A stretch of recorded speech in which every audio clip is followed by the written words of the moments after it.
Esboço de uma história da doutrina do ideal e do real. Arthur Schopenhauer. Autor: Arthur Schopenhauer. Tradução: André Cancian. Fonte: Parerga e Paralipomena. Plurimiper transibunte, e multiplex eri scientia. Muitos correrão de uma parte para outra, e a ciência se multiplicará. Daniel 12, 4. Descartes é corretamente considerado o pai da filosofia moderna, principalmente porque auxiliou a faculdade da razão a ficar sobre seus próprios pés, ensinando aos homens como usar seus cérebros onde até então se recorria à Bíblia ou Aristóteles. Mas é o pai em um sentido especial e estreito, pois foi o primeiro a trazer à nossa consciência o problema sobre o qual a maior parte do filosofar se voltou desde então, a saber, aquele do ideal e do real. Essa é a questão relativa àquilo que em nosso conhecimento é objetivo e o que é subjetivo, e, portanto, aquilo que será atribuído por nós a coisas diferentes de nós e ao que será atribuído a nós próprios. Assim, em nossas cabeças, imagens não surgem arbitrariamente, como se viessem de dentro, tampouco surgem da associação de ideias, consequentemente, surgem de uma causa exterior. Mas tais imagens são tudo o que conhecemos imediatamente, que nos é dado. Então, que relação podem ter com coisas que existem de modo totalmente distinto e independente de nós, e que, de alguma forma, tornam-se a causa dessas imagens? Estamos nós certos de que tais coisas existem e, neste caso, as imagens que nos são dadas nos fornecem quaisquer informações a respeito de sua natureza? Em consequência desse problema, o principal esforço dos filósofos pelos 2 últimos séculos tem sido delinear de modo claro o ideal, em outras palavras, o que pertence ao nosso conhecimento e tão somente, e o real, isto é, aquilo que existe independentemente de nosso conhecimento, e, deste modo, determinar a relação existente entre ambas as partes. Nem os filósofos da antiguidade nem os escolásticos parecem ter tomado consciência desse problema filosófico fundamental, apesar de encontrarmos traços deste na forma de idealismo e até na doutrina da idealidade do tempo, em Plotino, e mesmo em As Eneadas, Lib 7, c. 10, onde nos diz que o espírito fez o mundo emergindo da eternidade para o tempo. Diz, por exemplo, nec datura lius jus universi locus, quam anima e pois para este universo não há outro lugar senão a mente que também, oporte altem nequa com extra animam tempus accipere, que madmodum nec a eternitatem ibi extra id, codins apelatur, mas não devemos aceitar o tempo fora da mente, e também não devemos aceitar a eternidade do além fora do ser, o mundo de ideia, aqui de fato está expressa a idealidade do tempo de Kant. E no capítulo seguinte, Haec vita nostra tempus dignit, quam obrem dictum est, tempus simul cum hoc universo factum esse, que anima tempus una cum hoc universo progenui, esta vida produz o tempo.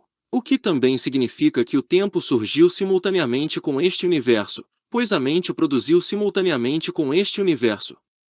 Ainda assim, o problema, reconhecido e exposto claramente, continua a ser um tema característico da filosofia moderna, após a reflexão necessária ter despertado inicialmente em Descartes. Este foi assaltado pela verdade de que somos limitados principalmente à nossa própria consciência e que o mundo nos é dado apenas como representação ou imagem mental Vorstelum. Por meio de seu conhecido dubito, cogito, ergo sum duvido, penso, logo existo, tentou enfatizar a única coisa certa da consciência subjetiva em contraste com a natureza problemática de todo o resto, e expressar a grande verdade de que a autoconsciência é a única coisa dada real e incondicionalmente. Propriamente considerada, sua famosa proposição é equivalente àquela da qual parti, a saber, o mundo é minha representação. A única diferença é que sua proposição enfatiza o caráter imediato da questão, enquanto a minha enfatiza o caráter mediato do objeto. Ambas as proposições expressam a mesma coisa de 2 pontos de vista. Uma é o reverso da outra e, portanto, estão na mesma relação das leis da inércia e causalidade de acordo com a minha discussão no prefácio à minha Ética, os 2 problemas fundamentais da ética. Frankfurt am Main, 1841, P. Schill, 2 Nada EDN, Leipzig, 1860, pp. Schill. Desde os dias de Descartes, sua proposição tem sido repetida inúmeras vezes em função de um mero sentimento de importância e sem uma compreensão clara de seu verdadeiro significado e conteúdo. Ver Meditationes, Medit 2, p. 15. Foi Descartes quem descobriu o hiato entre o subjetivo ou ideal, e o objetivo ou real. Este deu à sua ideia uma roupagem de dúvida relativa à existência do mundo externo. Todavia, com a inadequação de sua solução para tal dúvida, a saber, que Deus Todo-Poderoso certamente não nos enganaria, nos demonstrou quão profundo é o problema e quão difícil é solucioná-lo. Por meio dele esse escrúpulo foi legado à filosofia, fadado a perpetuar seu efeito inquietante, até que fosse meticulosamente resolvido. A consciência de que, sem um profundo conhecimento e uma explicação da distinção que havia sido descoberta, nenhum sistema verdadeiro e satisfatório era possível desde então se fez presente e a questão não pôde mais ser ignorada.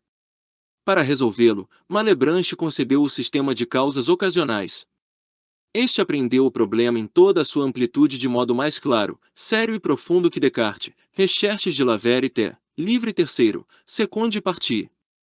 Este último havia presumido a realidade do mundo externo com base em Deus. Naturalmente, parece estranho que, enquanto outros filósofos teístas se esforçam para demonstrar a existência de Deus a partir da do mundo, Descartes, contrariamente, prova antes a existência do mundo a partir da existência e credibilidade de Deus, é o argumento cosmológico às avessas. Aqui Malebranche também vai um passo além e ensina que vemos todas as coisas imediatamente em Deus. Isso certamente equivale a explicar uma coisa desconhecida através de outra ainda mais desconhecida. Ademais, de acordo com este, não apenas vemos todas as coisas em Deus, mas Deus também é toda a atividade que nelas existe, de modo que as causas físicas são apenas aparentes, meras causas ocasionais. Recherches de la Vérité, livre sexto, seconde partie, chap 3. Assim, essencialmente, temos o panteísmo de Spinoza, que parece ter aprendido mais de Malebranche que de Descartes. No todo, pode surpreender que, mesmo no século XVII, o panteísmo não tenha vencido o teísmo totalmente, pois suas manifestações mais originais, refinadas e mais completamente europeias, nenhuma delas, naturalmente, suportaria comparação com os Upanishads dos Vedas, vieram à luz todas nesse período, através de Bruno, Malebranche, Spinoza e Scoto Erigena. Depois de muitos séculos esquecido, Scoto Erigena foi redescoberto em Oxford, em 1681, 4 anos depois da morte de Spinoza, sua obra foi publicada pela primeira vez. Isso parece provar que a compreensão dos indivíduos não pode fazer-se sentida enquanto o espírito de sua época não estiver maduro para recebê-la. Por outro lado, em nossos dias, o panteísmo, apesar de representado somente pelo resgate eclético e confuso deste por Schelling, tornou-se o modo de pensar dominante de acadêmicos e mesmo de indivíduos instruídos. Isso porque Kant o precedeu com sua demolição de dogmatismo teísta, limpando seu caminho, e assim o espírito da época estava pronto, como a terra arada está pronta para a semente. No século XVII, pelo contrário, a filosofia novamente se desviou desse caminho e, desse modo, chegou, por um lado, em Locke, para o qual Bacon e Hobbes haviam preparado o terreno e, por outro, em Christian Wolff, através de Leibniz. Esses dois eram, então, dominantes no século XVIII, especialmente na Alemanha, apesar de, no fundo, o serem somente no grau em que foram iniciados no ecletismo sincrético. Entretanto, foram as profundas ideias de Malebranche que originaram o sistema de harmonia prestabilita de Leibniz, e a grande fama e alta reputação deste em seus dias provam o fato de que, no mundo, o absurdo vence com a maior facilidade. Apesar de não poder me vangloriar de possuir uma noção clara das monadas de Leibniz I, que são, ao mesmo tempo, pontos matemáticos, átomos materiais e almas, parece-me indiscutível que tal suposição, uma vez estabelecida, seria de grande utilidade em nos poupar de hipóteses adicionais para explicar a conexão entre o ideal e o real e dar cabo à questão por meio do fato de que ambos já são totalmente identificados nas monadas.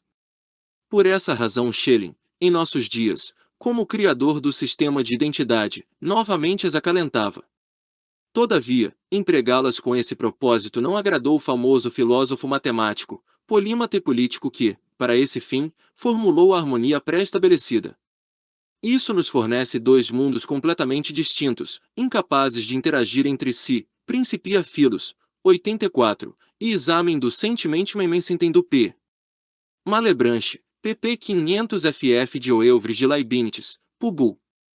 Por Raspe, cada qual uma duplicata completamente supérflua do outro. Não obstante, agora estes devem existir para além de qualquer dúvida, e correr um paralelamente ao outro, dançando a compasso com os menores detalhes. Deste modo, desde o início, o Criador de ambas estabeleceu entre estas a harmonia mais precisa, na qual agora continuam lado a lado graciosamente. Talvez a harmonia pré-estabilita se torne mais compreensível através da comparação com um palco.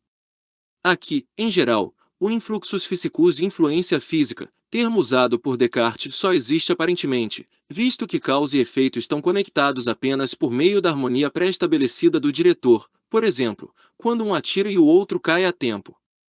Nos 62, 63 de sua Theodicea, Leibniz apresentou a questão, de modo grosseiro e sucinto, em sua monstruosa absurdidade.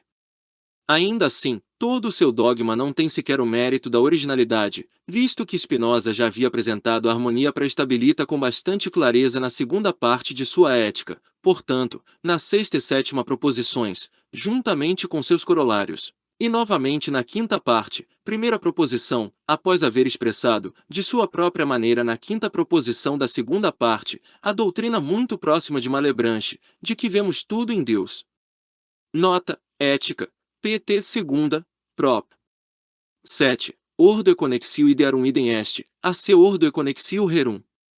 pt. v. prop. I. Prout cogitationis rerum idea e concatenantur in mente, ita corporis affectionis, seu rerum imagines adeamus sim ordinantur e concatenantur in corpore.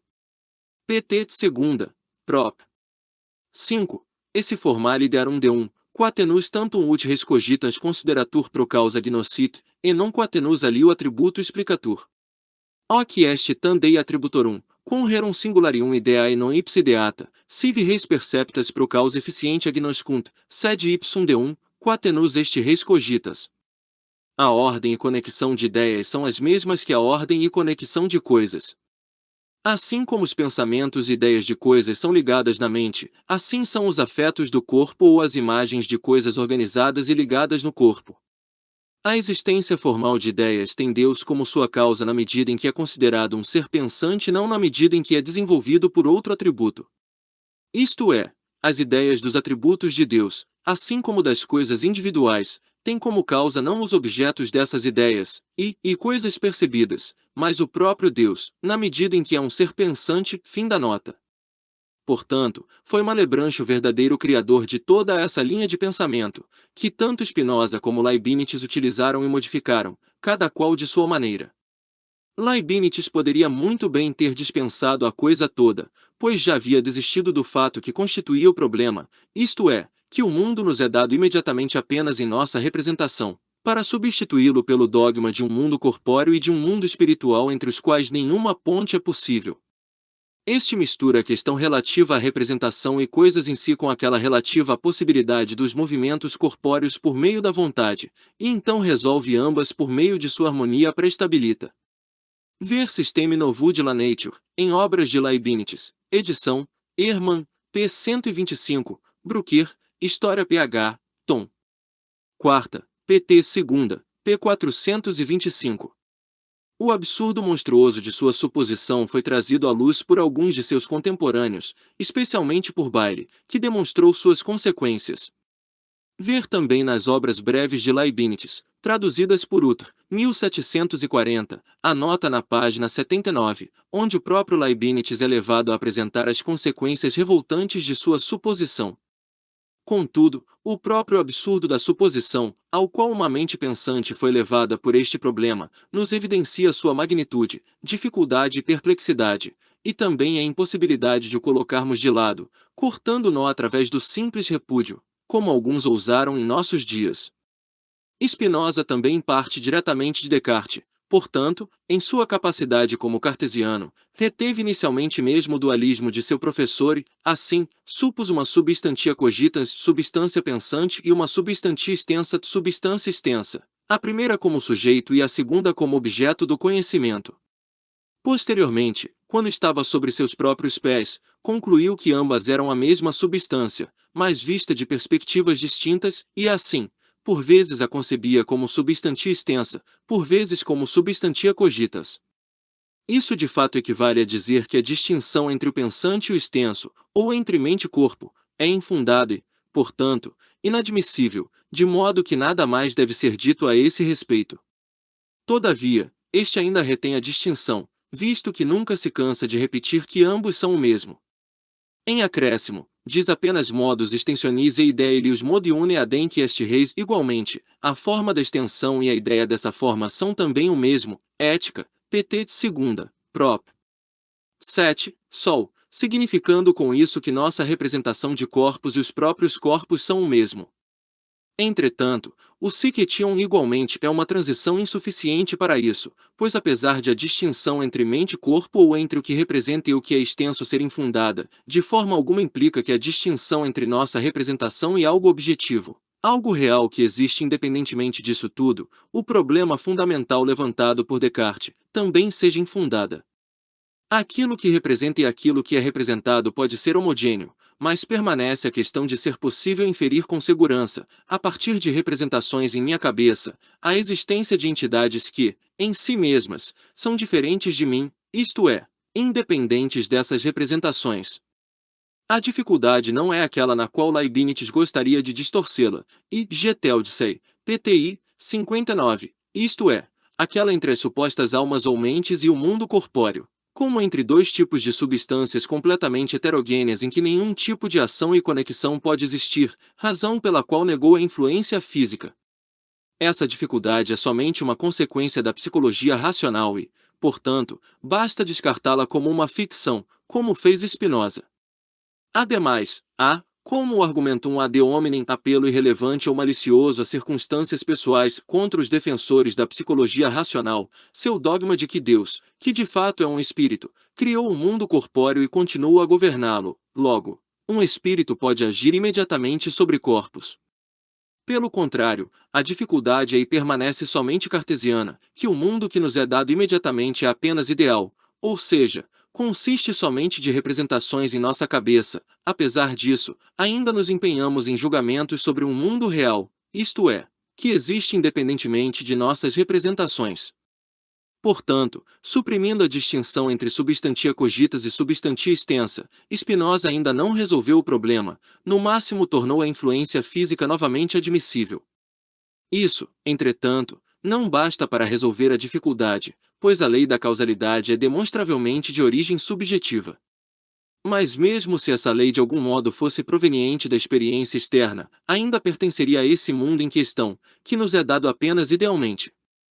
Em consequência, a lei da causalidade não pode fornecer uma ponte entre o absolutamente objetivo e o subjetivo, pelo contrário, é somente o vínculo que conecta um fenômeno ao outro. Ver o mundo como vontade e representação, volume 2, capítulo 1. Mas, para explicar de modo mais completo a mencionada identidade de extensão e a representação desta, Spinoza apresenta algo que ao mesmo tempo inclui os pontos de vista de Malebranche e Leibniz. Assim, em total conformidade com Malebranche, vemos todas as coisas em Deus, rerum singularium ideae non ipse ideata, sive res perceptas, pro causa gnoscunt, sed ipsum deum, quatenus est res cogitans. As ideias de coisas particulares não têm como sua causa os objetos dessas ideias, ou seja, as coisas percebidas, mas o próprio Deus, na medida em que é um ser pensante. Ética, pt. Segunda, prop. 5.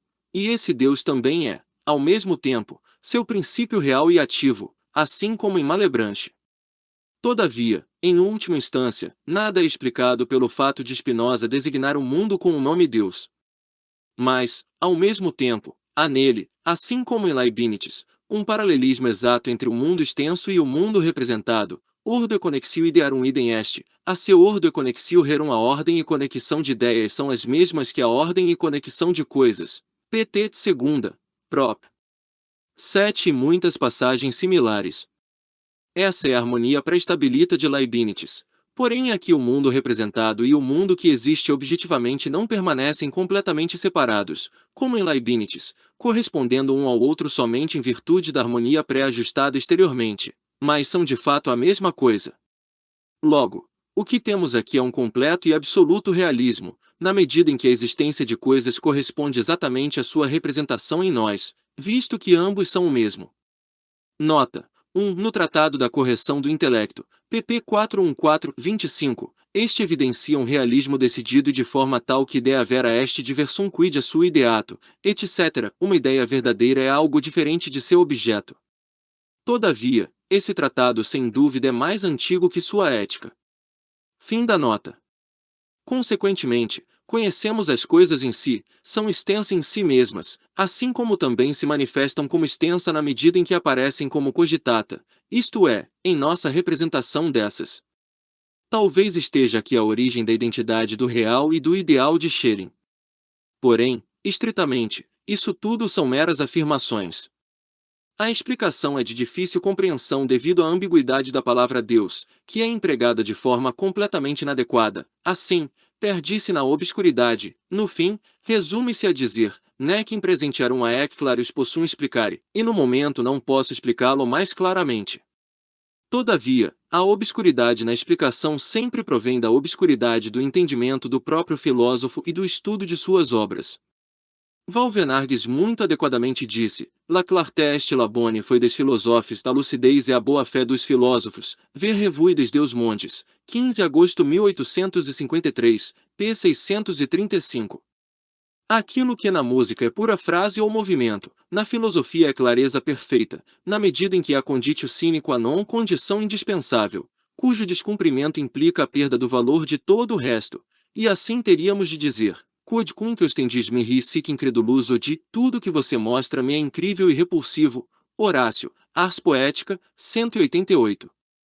Se mesmo nas questões corriqueiras da vida prática precisamos da clareza para nos proteger contra possíveis mal-entendidos, como podemos ousar nos expressar indefinidamente, ou mesmo ininteligivelmente, no problema filosófico mais difícil, abstruso e quase impenetrável ao pensamento?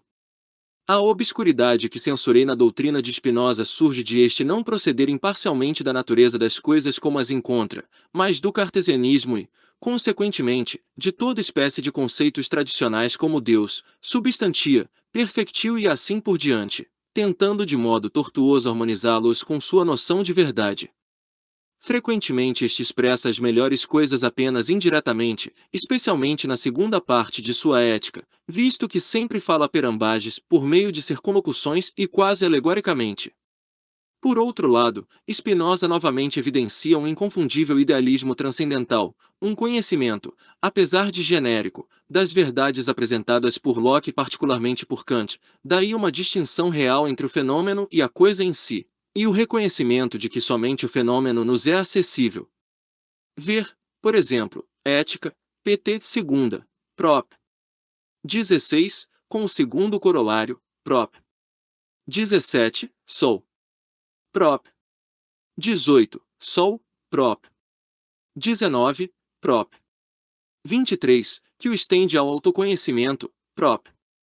25, que o expressa claramente, e, finalmente, como um resumé, o corolário da prop.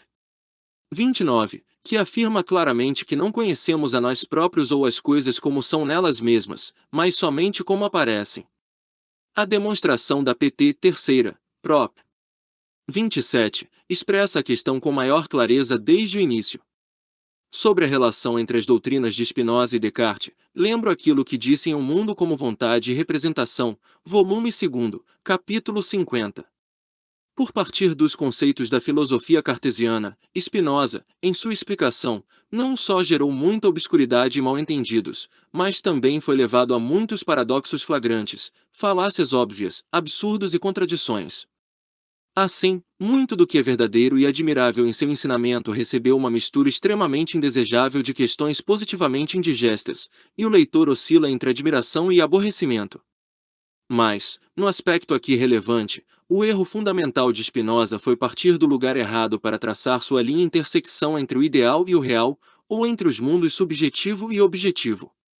Em consequência, extensão de forma alguma significa o oposto de representação, mas fica inteiramente contida nisso. Representamos as coisas como extensas, e na medida em que são extensas, são nossa representação. Mas a questão e problema originais são-se, independentemente de nosso representar, algo é extenso, ou mesmo se algo de fato existe.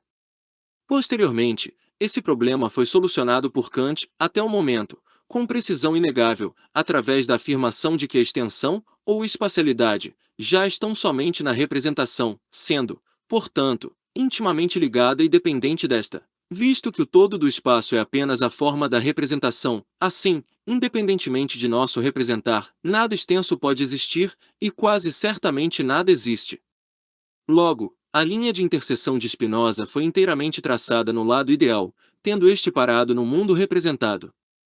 Indicado por sua forma de extensão, este mundo é considerado por Spinoza como real e, assim, com existência independente de sua representação em nossas cabeças, ou seja, com existência em si. Spinoza, então, está correto em dizer que o extenso e o representado, isto é, nossa representação de corpos e os próprios corpos, são a mesma coisa, pt. Segunda, prop. 7, Sol. Pois, naturalmente, as coisas só possuem extensão enquanto representadas e só são extensas se forem passíveis de representação. O mundo como representação e o mundo no espaço são une adenk reis exatamente a mesma coisa, isso podemos admitir sem precauções. Mas se extensão fosse uma qualidade das coisas em si, então nossa percepção intuitiva seria um conhecimento das coisas em si. Isso é o que ele supõe, e nisto consiste seu realismo. Entretanto, visto que este não demonstra o realismo e não prova que, em correspondência à nossa percepção intuitiva de um mundo espacial, há um mundo espacial independente dessa percepção, o problema fundamental continua sem solução. Isso simplesmente se deve ao fato de que a linha de interseção entre o real e o ideal, o objetivo e o subjetivo, a coisa em si e o fenômeno não foi traçada corretamente. Pelo contrário, como disse, este conduz à interseção através do lado ideal, subjetivo, fenomênico do mundo e, portanto, através do mundo como representação. Separando este mundo em extenso ou espacial e nossa representação do extenso, esforça-se grandemente para demonstrar que ambos são idênticos, como de fato são. Como Spinoza permanece completamente no lado ideal do mundo, pois pensou que encontraria o real naquilo que é extenso e pertence ao mundo, a consequência é que o mundo da percepção intuitiva é a única realidade fora de nós, e aquilo que sabe, cogitas, a única realidade dentro de nós, por outro lado, desloca a única realidade, a saber, a vontade, para o ideal, pois a representa como um mero modus cogitandi, de fato, a identifica com o julgamento. Ver Ética, pt. Segunda, as provas das proposições 48 e 49, onde diz, per voluntatem intelligo affirmandi e negandi facultatem, e novamente, concipiamus singularem aliquam volitionem, nempe modum eugitandi, quum mens affirmat, três ângulos trianguli equalis esse do obus rectis, e seu corolário prossegue, voluntas e intellectus unum e idem sunt por vontade compreendo a habilidade de afirmar ou negar peguemos um ato da vontade específico, um modo de pensamento por meio do qual a mente afirma que os três ângulos de um triângulo são iguais a dois ângulos retos, vontade e intelecto são a mesma coisa. Em geral, Spinoza tem o grande defeito de, propositalmente, utilizar palavras de modo inadequado para expressar conceitos que no mundo inteiro recebem outros nomes, por outro lado, suprimir delas o significado que tem em todo lugar. Assim, chama de Deus aquilo que todos chamam mundo, justiça aquilo que todos chamam poder, e vontade aquilo que todos chamam julgamento. Estamos justificados em nos lembrarmos do Hetman of the Cossacks in Graf Benjolski de Kotzebue e Kotzebue, a FFV, de 1761 a 1819. Essa antiga peça foi há muito esquecida. Apesar de chegar depois e já com o conhecimento de Locke, Berkeley de fato avançou no caminho dos cartesianos, e dessa forma, tornou-se o criador do verdadeiro idealismo, isto é, o conhecimento de que o que é extenso e ocupa espaço, logo, o mundo da percepção intuitiva em geral, só pode existir em nossa representação, e que é absurdo e mesmo contraditório atribuir a esta, como tal, outra existência externa a toda representação independente do sujeito do conhecimento, supondo, assim, que a matéria existe em si. Nota: 1. Aqueles que não foram iniciados em filosofia, o que inclui muitos doutores desta, deveriam ser totalmente privados da palavra idealismo, pois não conhecem seu significado e, assim, são capazes de todo tipo de estrago. Por idealismo, entendem, primeiramente, espiritualismo, depois talvez o oposto de filistinismo, e, nessa perspectiva, são respaldados e confirmados por literatos vulgares.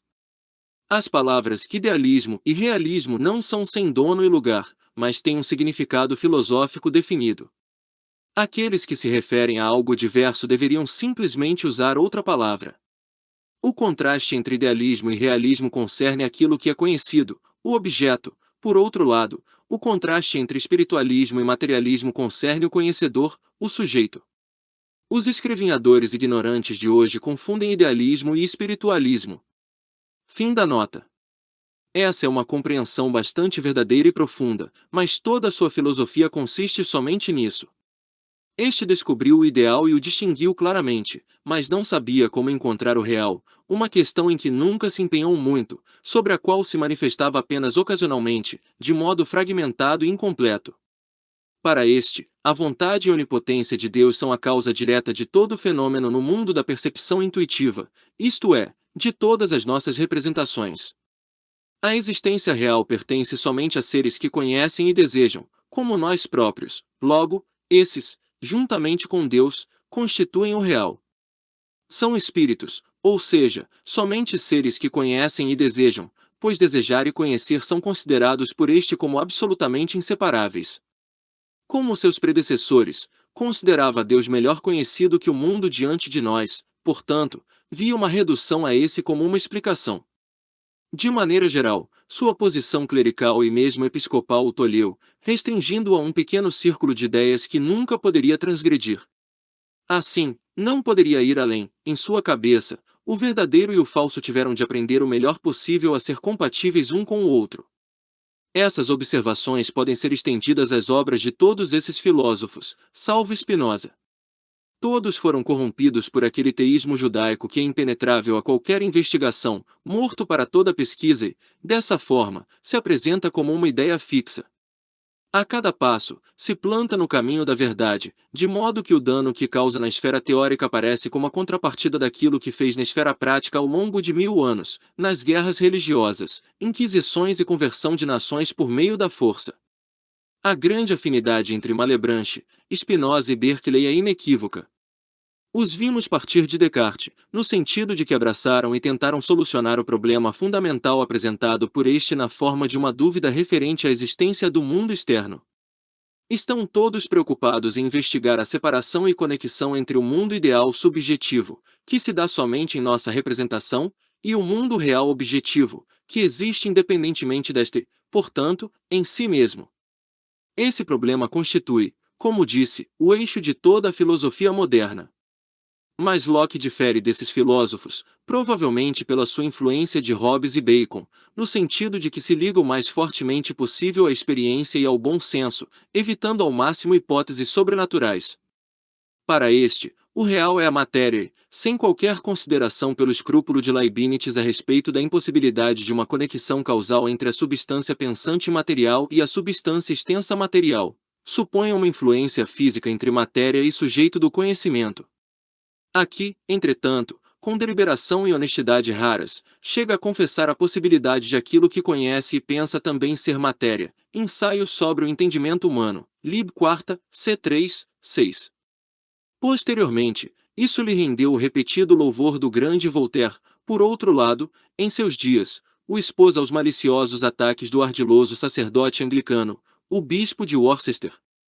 Nota: Não há igreja que sugue mais luz que a inglesa, pois nenhuma outra tem interesses pecuniários tão grandes em jogo, com sua renda chegando a 5 libras esterlinas, 000 esterlinas, 40 libras esterlinas, 000 acima do que se diz ser a renda de todo o restante do clero cristão em ambos os hemisférios. Por outro lado, em nenhuma outra nação é tão doloroso ver a estupidificação metódica pela mais degradante fé cega como na inglesa, que supera todas as outras em inteligência. A raiz do problema é que não há ministério de instrução pública e, deste modo, até agora a função esteve completamente nas mãos dos padres. Esses tomaram as providências para que 2/3 da nação não sejam capazes de ler e escrever, de fato, de tempos em tempos, até mesmo têm a audácia totalmente ridícula de latir para as ciências naturais.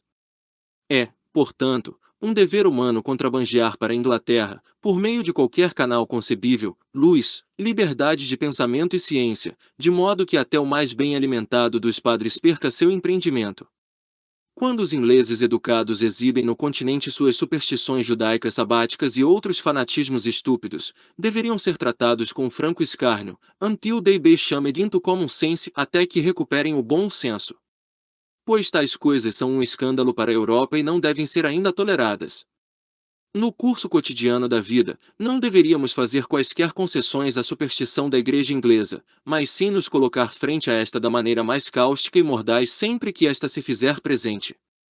Pois nenhuma arrogância supera a dos padres anglicanos, no continente, portanto, devem sofrer humilhação bastante, de modo que uma porção desta seja levada para casa, onde esta está em falta.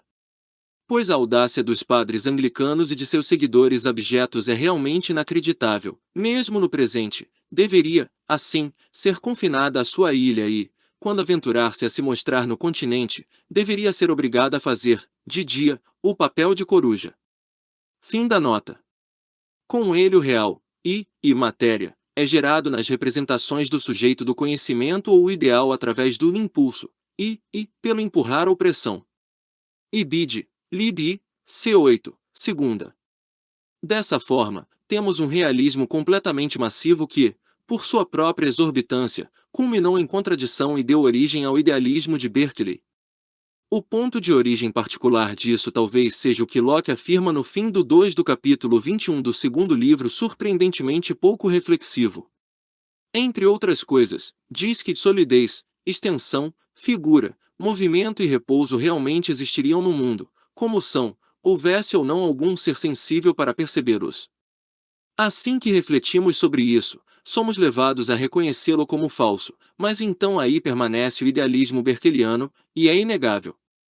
Todavia, nem mesmo Locke faz vista grossa a esse problema fundamental, a saber, o abismo entre as representações dentro de nós e as coisas que existem independentemente de nós, dessa forma, a distinção entre o ideal e o real. Mas, em geral, este se desfaz do problema com argumentos válidos que, todavia, consistem num bom senso grosseiro e na referência à adequação de nosso conhecimento das coisas para fins práticos, Ibidem, Lib. 4, C4 e 9. Algo que obviamente nada tem a ver com o caso e apenas evidencia o quão inadequado ao problema o empirismo permanece. Mas agora é somente seu realismo que o leva a restringir o que corresponde ao real em nosso conhecimento a qualidades inerentes às coisas, como são em si mesmas, e distinguir essas qualidades daquelas vinculadas somente ao nosso conhecimento delas e, portanto, somente ao ideal. Dessa forma, denomina as últimas qualidades secundárias, mas, as outras, primárias. Essa é a origem da distinção entre o ser em si e o fenômeno que, posteriormente, na filosofia kantiana adquire uma grande importância. Temos, aqui, o verdadeiro ponto de contato genético entre o ensinamento kantiano e a filosofia interior, especialmente a de Locke. O primeiro foi provocado e mais imediatamente ocasionado pelas objeções céticas de Hume aos ensinamentos de Locke, por outro lado, tem apenas uma relação polêmica com a filosofia de Leibniz e Wolff. Essas qualidades primárias, que são consideradas exclusivamente como determinações das coisas em si, consequentemente, pertencentes a estas mesmo fora e independentemente de nossa representação, provam ser apenas algo que não pode ser dispensado, a saber, extensão, impenetrabilidade, forma, movimento ou repouso, e número. Todas as restantes são consideradas secundárias, isto é, geradas pela ação das qualidades primárias em nossos órgãos do sentido, consequentemente, como meras sensações nestes. Tais qualidades são cor, tom, sabor, cheiro, dureza, moleza, suavidade, aspereza, etc. Assim, estas não têm a menor semelhança com aquela qualidade nos seres em si que os excita, mas são redutíveis àquelas qualidades primárias como suas causas, e somente estas são puramente objetivas e de fato existem nas coisas. Ibid. Lib. C8, 7 sequentes. Nossas representações destas são, portanto, cópias fiéis, as quais reproduzem exatamente as qualidades presentes das coisas em si. Locke cit. 15. Desejo ao leitor a sorte de realmente perceber aqui quão tolo o realismo se torna. Vemos que Locke remove da natureza das coisas em si, cujas representações recebemos do exterior, aquilo que é uma ação dos nervos dos órgãos sensoriais, uma observação simples, compreensível e indiscutível. Mas, neste caminho, Kant posteriormente deu um passo imensuravelmente maior, também remover aquilo que é uma ação de nosso cérebro, essa massa de nervos incomparavelmente maior. Assim, todas aquelas qualidades aparentemente primárias tornam-se secundárias, e aquilo presumido como coisas em si torna-se mero fenômeno. A verdadeira coisa em si, agora despida mesmo dessas qualidades, paira acima como uma quantidade completamente desconhecida, um mero X. E isso, obviamente, exigiu uma análise difícil e profunda que tardou para ser defendida contra os ataques de incompreensão e da ânsia por compreensão. Locke não deduz suas qualidades primárias das coisas, nem sequer apresenta outras razões porque apenas essas e não outras são puramente objetivas, exceto por alegar que são ineradicáveis. Se nós próprios investigarmos por que declara como não objetivamente presentes estas qualidades das coisas que agem imediatamente na sensação e que, consequentemente, vêm diretamente do exterior, enquanto concede existência objetiva a essas qualidades, como desde então reconhecemos, que surgem das próprias funções especiais do nosso intelecto, então a razão para isso é que a consciência objetivamente perceptiva, a consciência de outras coisas, necessariamente requer um aparato complicado, do qual se apresenta como uma função, logo, sua determinação mais essencial já está interiormente fixada. Assim, a forma universal, e o modo, da percepção intuitiva, a única da qual o a priori conhecível pode resultar, apresenta-se como o tecido básico do mundo intuitivamente percebido e, de acordo, aparece como um fator absolutamente necessário, que é sem exceção e não pode de qualquer forma ser removido, de modo que, antecipadamente, permanece firme como a condição de todas as outras coisas e sua variedade grandiosa. Sabemos que isso é, antes de tudo, tempo e espaço, e o que se segue destes é apenas possível por meio destes. Em si mesmos, tempo e espaço são vazios, se algo há de surgir neles, deve aparecer como matéria, isto é, como algo agindo e, consequentemente, como causalidade, pois matéria é pura causalidade, de ponta a ponta. Seu ser consiste em seu agir e vice-versa, é simplesmente a forma objetivamente apreendida da compreensão para a própria causalidade. Sobre a quádrupla raiz do princípio de razão suficiente, 21, e também o mundo como vontade e representação, volume 1, 4, e volume 2, capítulo 4. Segue-se que as qualidades primárias de Locke são meramente aquilo que não se pode dispensar, e isso indica com clareza suficiente sua origem subjetiva, visto que podem resultar diretamente da natureza e constituição do próprio aparato perceptivo.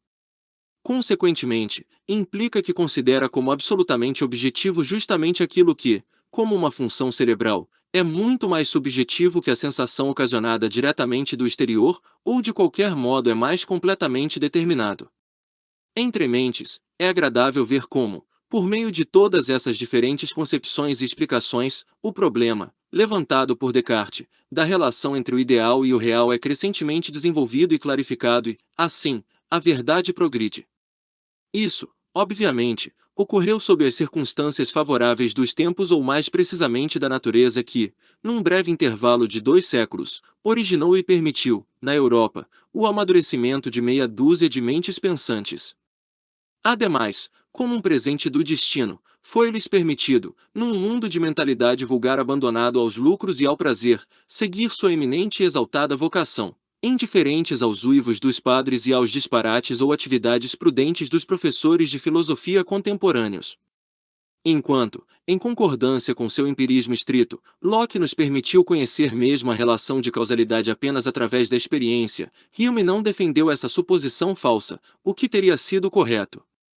Pelo contrário, foi além da questão, a realidade da relação de causalidade em si, e, de fato, o fez por meio da observação, correta em si, de que a experiência nunca pode fornecer, sensivelmente e diretamente, mais que uma mera sucessão de coisas, não um causar e acarretar no sentido real, ou seja, uma conexão necessária.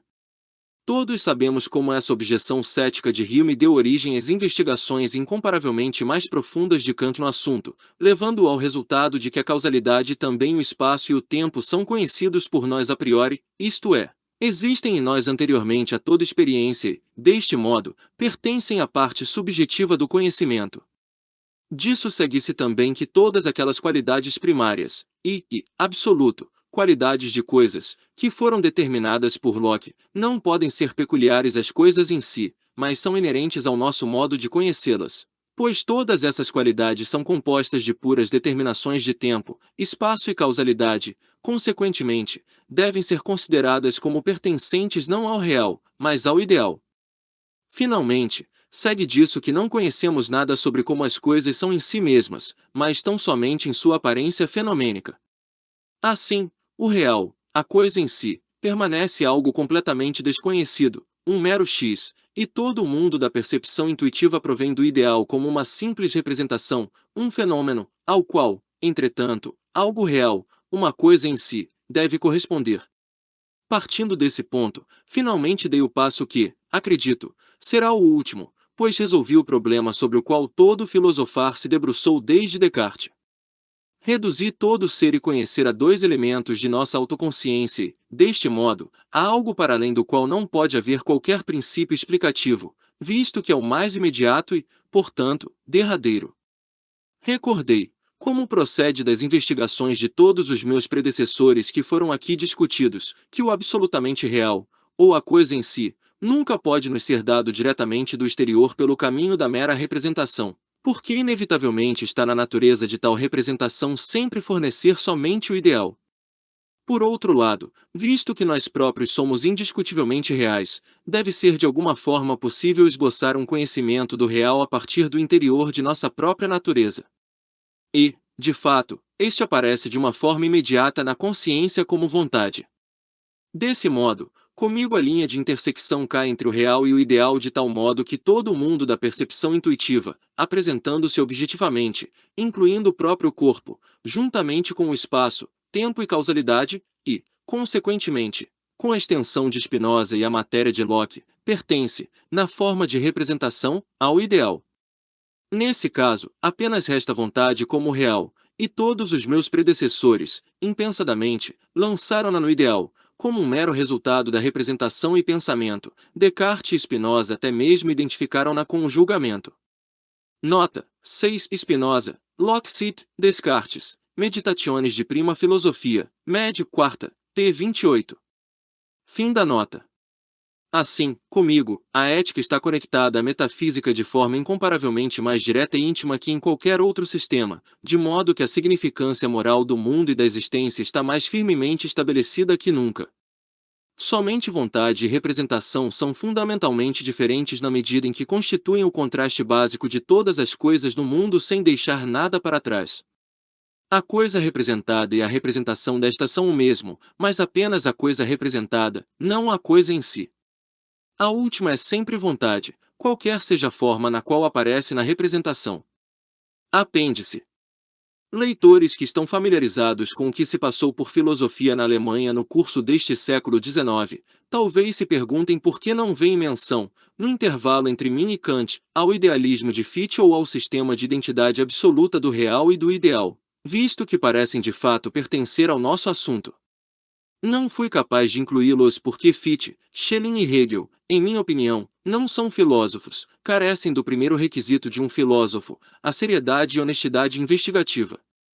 Estes são somente sofistas que desejavam parecer em vez de ser algo.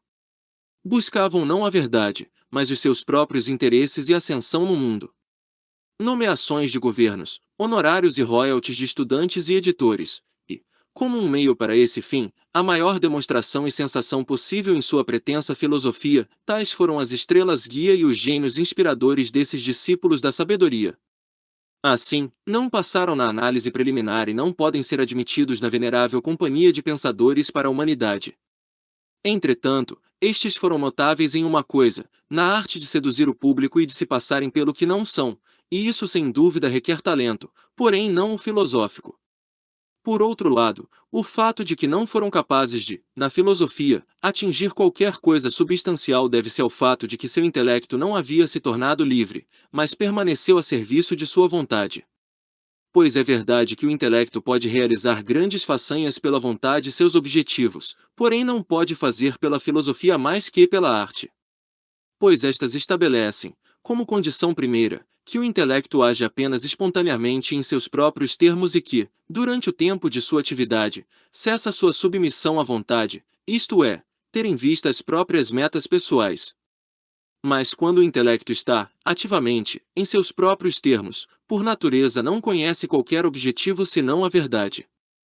Logo, para ser um filósofo, isto é, aquele que ama a sabedoria, pois a sabedoria não é senão a verdade, não basta a um homem amar a verdade na medida em que está compatível com seu próprio interesse, com a vontade de seus superiores, com os dogmas da igreja ou com os preconceitos e gostos dos contemporâneos. Enquanto estiver satisfeito com tal posição, é apenas um amigo de seu próprio ego, não da sabedoria.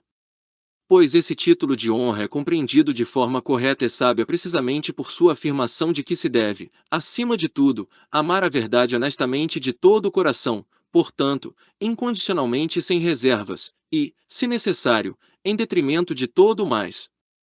A razão para isso é haver anteriormente afirmado que o intelecto se tornou livre, e nesse estado nem mesmo sabe ou compreende qualquer outro interesse senão o da verdade. A consequência, todavia, é que concebemos um ódio implacável a todo mentir e enganar, independentemente da roupagem com que se apresentem. Dessa forma, naturalmente, talvez não estejamos em sintonia com o mundo, mas estaremos com a filosofia. Por outro lado, os prognósticos para a filosofia são ruins se, com o pretexto da busca pela verdade, começamos a nos distanciar de toda integridade, honestidade e sinceridade, desejando somente nos passarmos pelo que não somos. Adotamos, então, como aqueles três sofistas, primeiramente um patos falso, depois uma seriedade afetada e pomposa, depois um ar de superioridade infinita, a fim de impor aquilo que receamos nunca ser capazes de convencer. Escreve-se sem cuidado porque, pensando somente com o intuito de escrever, economizou-se os pensamentos até o momento de escrevê-los. Tenta-se passar sofismas palpáveis por provas, apresentando uma verborragia vazia e sem sentido como ideias profundas. Faz-se referência à intuição intelectual ou ao pensamento absoluto e ao automovimento de conceitos. Desafia-se explicitamente a postura de reflexão, ou seja, de deliberação racional, de consideração imparcial e apresentação honesta, e dessa forma a utilização adequada e normal da faculdade de raciocinar. Assim, se expressa um infinito desprezo pela filosofia da reflexão, nome com o qual designam qualquer linha de pensamento que deduz consequências de razões, como se constituiu todo o filosofar anterior. Se, portanto, alguém estiver imbuído de audácia suficiente e for encorajado pelo lamentável espírito da época, proferirá algo como se segue, mas não é difícil perceber que essa maneira de proceder, expor uma proposição, defendê-la com argumentos, refutar o seu oposto com razões, não é a forma como a verdade pode manifestar-se. A verdade é seu próprio movimento dentro de si mesma. Hegel, Prefácio à Fenomenologia do Espírito, PLVII, na edição completa, p. 36. Não penso ser difícil ver que qualquer indivíduo que propaga algo desse gênero é um charlatão descarado que deseja enganar todos e observa que encontrou seu público entre os alemães do século XIX. Assim, se, enquanto pretensamente nos precipitamos ao templo da verdade, damos as rédeas aos nossos próprios interesses pessoais, que se norteiam por estrelas guia muito distintas, por exemplo, pelos gostos e fracos dos contemporâneos, pela religião estabelecida, mas em particular pelas insinuações e sugestões daqueles por dentro das intrigas, então como poderemos alcançar o elevado, íngreme, rochoso local onde jaz o templo da verdade? Podemos nos ligar, por meio do vínculo certo do interesse, a uma porção de discípulos esperançosos, isto é, esperançosos de proteção e abrigo. Estes constituem aparentemente uma seita, mas na verdade uma fração, e através de suas vozes estentórias um indivíduo é proclamado aos quatro ventos um sábio sem paralelo, o interesse do indivíduo é satisfeito, o da verdade, traído. Isso explica as dolorosas impressões pelas quais somos tomados quando, após estudar os pensadores genuínos mencionados acima, nos deparamos com os escritos de Fichte e Schelling, ou mesmo com os presunçosos rabiscos de nonsense de Hegel, produzidos com uma inabalável, apesar de justificada, confiança na estupidez alemã. Nota: 1. A pretensa filosofia hegeliana de fato é esta dor na cabeça do estudante infausto. Se nossa intenção é tornar a juventude estúpida e completamente incapaz de pensar, não há meios mais adequados que o pormenorizado estudo dos originais de Hegel. pois essas monstruosas articulações de palavras que cancelam e contradizem umas às outras, de modo que em vão a mente se atormenta tentando, através delas, pensar em qualquer coisa, até que finalmente sucumbe à exaustão. Gradualmente destroem completamente a capacidade de pensar e, deste modo, frases e floreios vazios são considerados como reflexões. Some-se a isto a presunção, confirmada aos jovens pela palavra e exemplo de todas as autoridades, de que esta verborragia vazia é sabedoria grandiosa e verdadeira. Se um guardião estiver preocupado com a possibilidade de aqueles sob a sua tutela se tornarem espertos demais para seus planos, então tal desventura poderia ser evitada por um aplicado estudo da filosofia hegeliana. Fim da nota. Com esses pensadores genuínos, sempre se considera uma investigação honesta da verdade apenas uma honesta tentativa de comunicar suas ideias a outrem. Portanto, todos que leem Kant, Locke, Hume, Malebranche, Spinoza e Descartes sentem-se elevados e agradavelmente impressionados. Isso é produzido através da comunhão com uma mente nobre que tem e desperta ideias, que pensa e leva outrem a pensar. O inverso disso é o que sucede quando lemos os três sofistas alemães mencionados acima. Um leitor imparcial, abrindo um de seus livros e perguntando-se se este é o tom de um pensador que deseja instruir ou de um charlatão tentando impressionar, não terá qualquer dúvida dentro de 5 minutos. Aqui tudo respira muita desonestidade.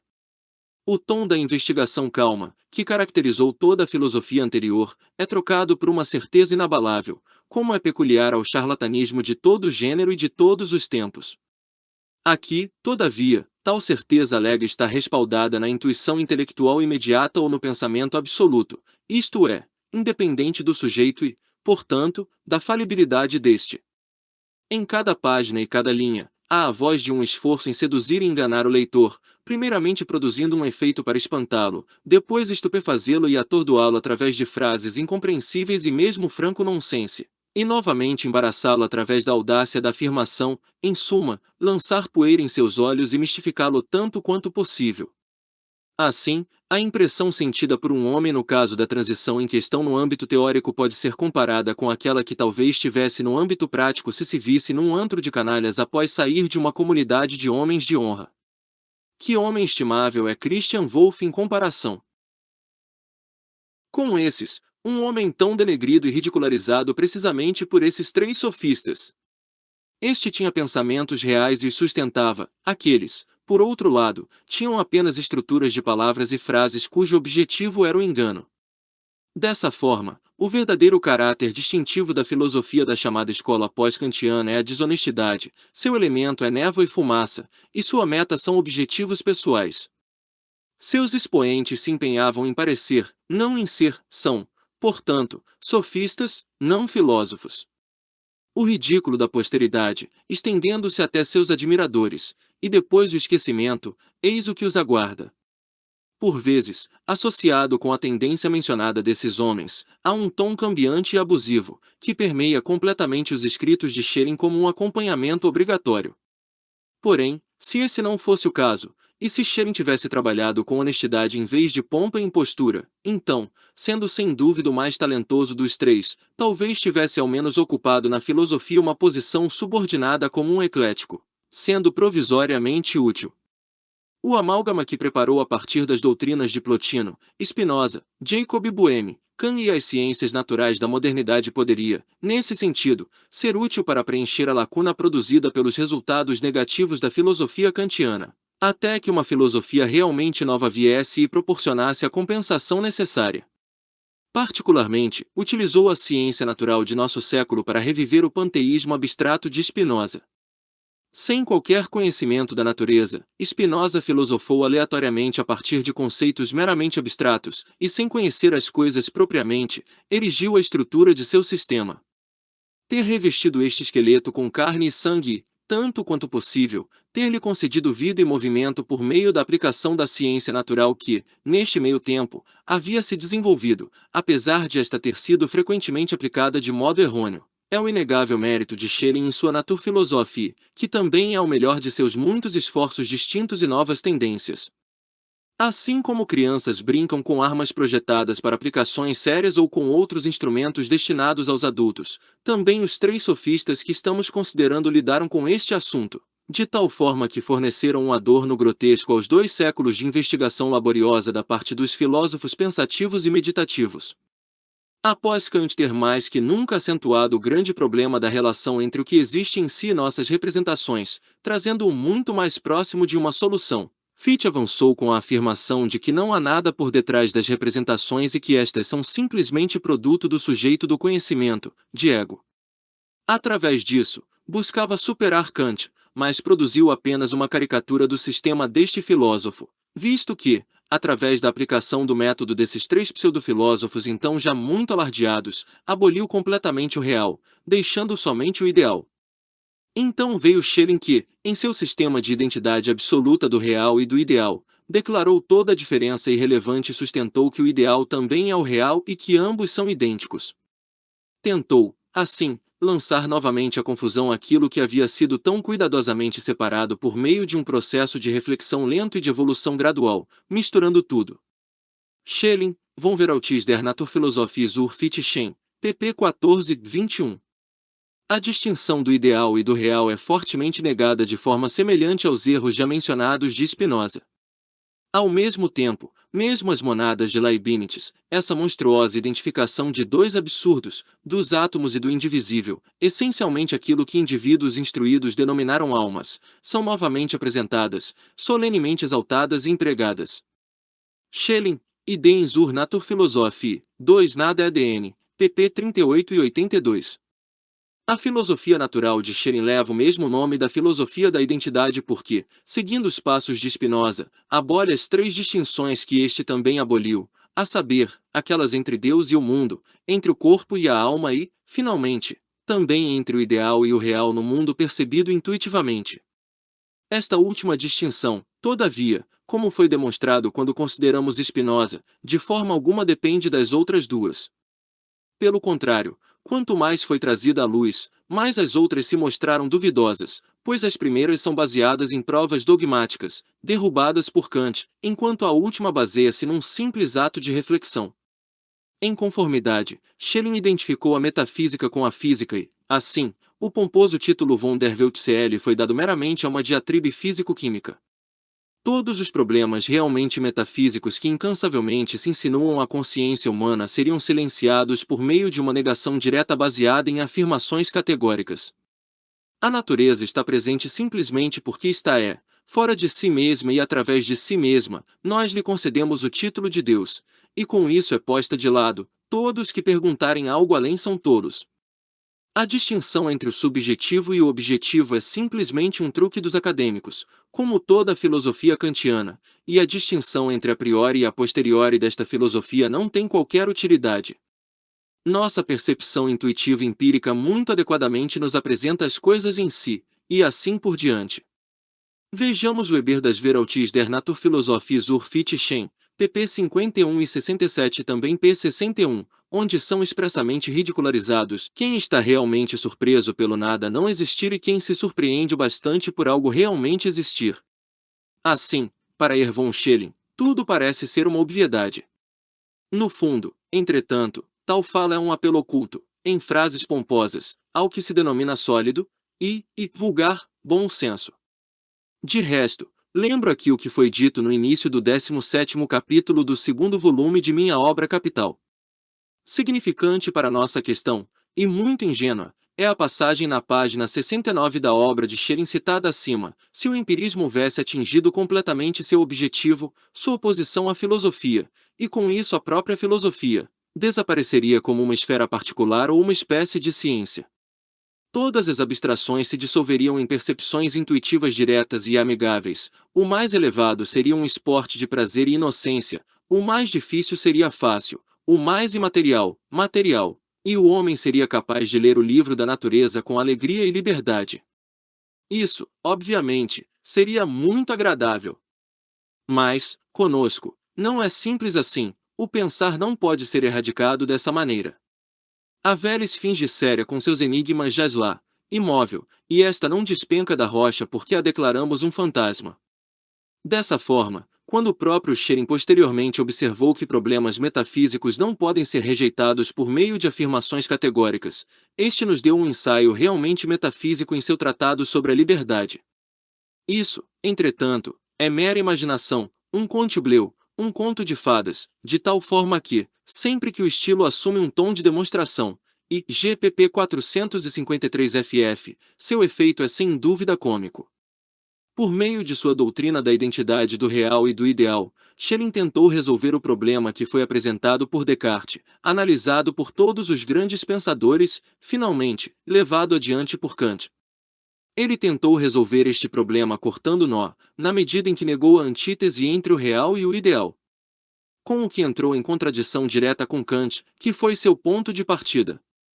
No processo, conservou firmemente o significado original e apropriado do problema, que concerne a relação entre nossa percepção intuitiva e o ser e essência em si das coisas que se apresentam nesta percepção. Mas, visto que destilou sua doutrina principalmente de Spinoza, logo adotou deste as expressões pensante e existente, que apresentam muito mal o problema que estamos discutindo, e posteriormente deu luz às monstruosidades mais absurdas. Com sua doutrina de que substantia cogitans e substantia extensa une adenque est substantia, quae sub hoc jam sub illo atributo compreenditur, ética, pt. Segunda, prop. 7. Sol, ou silicet mens e corpus une adenque est res, quae jam sub cogitationis, jam sub extensionis atributo concipitur, ética, pt. Terceira, prop. 2. Sol. A substância pensante e a substância extensa são a mesma coisa, a qual é compreendida por vezes sob este atributo, por vezes sob aquele, a saber, que mente e corpo são a mesma coisa, a qual se concebe, num momento, sob o atributo do pensamento e, noutro momento, sob o atributo da extensão. Spinoza tentou abolir a antítese cartesiana de corpo e alma. Talvez também tenha reconhecido que o objeto empírico não é distinto de nossa representação deste. Schelling, então, recebeu dele as expressões pensante e existente, as quais gradualmente substituiu por aquelas de perceptivo, ou percebido e coisa em si. Neuexeitifrift für Speculative Physik, volume 1º, primeiro artigo, demonstrações adicionais e em assim diante. Pois a relação de nossa percepção intuitiva das coisas e seu ser e essência em si é o grande problema cuja história estou esboçando, todavia, não o da relação de nosso pensamento ou ideias, isto é, de conceitos. Pois é óbvio e inegável que esses são apenas abstrações daquilo que é conhecido através da percepção intuitiva, e surgiram do nosso descartar ou reter certas qualidades arbitrariamente. Duvidar disso é algo que não ocorre a qualquer homem sensato. Nota: 1. Sobre a quádrupla raiz do princípio de razão suficiente. 2. Nada é dn. 26. Fim da nota. Logo, esses conceitos e pensamentos, constituindo a classe de representações não perceptivas, nunca têm uma relação imediata com a essência e ser em si das coisas. Pelo contrário, têm sempre apenas uma relação mediata, isto é, através da mediação da percepção intuitiva. É isso que, por um lado, lhes proporciona o material e, por outro, permanece em relação com as coisas em si, ou seja, com a desconhecida, real e verdadeira essência das coisas que se objetiva na percepção intuitiva. Então a expressão imprecisa, que Schelling emprestou de Spinoza, foi posteriormente utilizada por aquele charlatão insípido e vazio, Hegel, que neste sentido parece o bufão de Schelling, e era tão distorcida que pensante, no sentido correto e, portanto, de conceitos, se identificaria com a essência em si das coisas. Consequentemente, o que é pensado e abstracto, como tal, deveria ser idêntico ao que é objetivamente presente em si, e, dessa forma, a lógica deveria ser a verdadeira metafísica. Nesse caso, somente precisaríamos pensar, ou depositar nossa confiança em conceitos, a fim de conhecer a constituição absoluta do mundo exterior. Segundo essa visão, tudo que atormenta um crânio seria verdadeiro e real, visto que quanto mais maluco melhor era o lema dos filosofastros desse período. Esse absurdo foi defendido por um segundo absurdo, a saber, que nós não pensamos, mas que os conceitos, por si mesmos, completariam o processo de pensamento. Isso foi denominado automovimento dialético do conceito, o que seria uma revelação de todas as coisas in extra naturam. Mas essa palhaçada era, ainda, alicerçada em outra que, igualmente, tinha por base uma distorção de palavras, a qual nunca foi expressa claramente, mas sem dúvida está em seu fundo. Assim como Spinoza, Schelling deu ao mundo o título de Deus. Hegel tomou isso literalmente. Então, como a palavra realmente significa um ser pessoal que, juntamente com outras qualidades absolutamente incompatíveis com o mundo, também tem a onisciência. Esta também foi transferida ao mundo por Hegel. Naturalmente, não poderia estar em outro lugar senão na mente do homem, que precisaria somente dar liberdade aos seus pensamentos, automovimento dialético, para com isso revelar todos os mistérios do céu e da terra, isto é, no absoluto nonsense da dialética hegeliana. Há uma arte que Hegel realmente compreendeu, a de levar os alemães pelo nariz. Mas essa não é uma grande arte, de fato, vemos com que lixo e nonsense foi capaz de, por 30 anos, manter sua posição dentro do mundo da Alemanha erudita. Os professores de filosofia ainda levam esses três sofistas a sério e consideram importante reservar-lhes um lugar na história da filosofia. Mas apenas porque isso faz parte do seu Gagne-Pain ganha-pão, visto que extraem daqui material para dissertações elaboradas, verbais e escritas, sobre a história da filosofia pós-kantiana, na qual os princípios e dogmas desses sofistas são explorados detalhadamente e levados a sério. Porém, de um ponto de vista racional, não deveríamos nos incomodar com o que esses homens lançaram no mercado a fim de aparentar ser algo, a não ser que se considere os rabiscos de Hegel medicinais e que deveriam estar disponíveis em farmácias como um eficiente vomitivo físico, pois a versão que citam é realmente muito específica. Mas basta deles e seus autores, cuja veneração teremos de deixar para a Real Academia Dinamarquesa de Ciências. Esta reconheceu nele um sumus philosophus segundo seus termos, e, portanto, exige deferência a este no seu julgamento, o qual está anexado como um duradouro memorial em meu sóbrio fundamento da moral. Esse julgamento mereceu ser protegido do esquecimento não somente devido ao discernimento ou à notável honestidade desta, mas também porque fornece uma confirmação impressionante do belo dizer de La Bruyère, do meme fons dont on néglige um homem de mérite, on sait encore admirer un sot. Pelo mesmo motivo que desprezamos um homem de mérito, somos capazes de admirar um tolo. La Bruyère, Les Caractères,